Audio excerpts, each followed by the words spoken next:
Isa sa mga suggestion ni Facebook na sang-ayon din kay Meta na dapat nating sundin ay ang pag-share ng ating post sa mga groups na kinabilangan natin. May dalawang uri ng pag-share to groups. Ang una ay itinatawag na cross-posted. Ang cross-posted na pag-share ng ating post sa mga groups ay nangahulugan na simultaneously, sabay.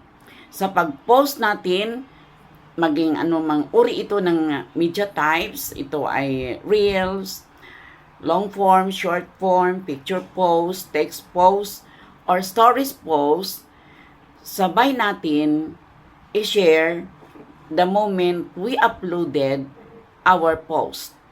So, it's being done na parang katulad na rin na tayo ay nag-post at iyan ay cross-posted.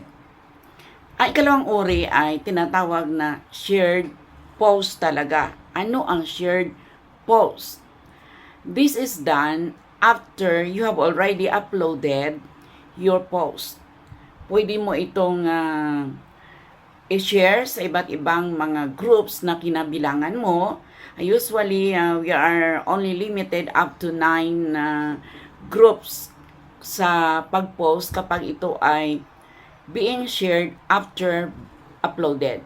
Samantalang sa cross-posted, we are allowed to have 3 groups na i-share natin ang anumang media type na ating i-upload. Malaga na ma-share ito dahil isa itong paraan na magkaroon tayo ng more views, more followers, more engagement, and it would mean also more earnings. Bagamat maging maingat lamang tayo sa pag-share sa mga groups na ito dahil mayroong mga grupo na maging dahilan rin ng ating violation kapag mayroon silang mga uploads na against community standards, lalo pa ito ay nagpapahayag ng scam o mga scammers. There are frauds, there are false information of the groups we belong. We will also be included in whatever violation and restriction that Facebook will be imposed to them. But there are times if you are Meta verified, talagang mayroong notification na nagsasabi sa atin that there is a spam posted on that group. So, pwede natin agad ito na ma-delete or aalis na lang tayo. Leave the group for sure para hindi tayo masali sa anumang violation. So, ito yung isa sa mga best practices na suggestion ni Facebook at ito ay sinasang-iunan din ni Meta at ni Algo.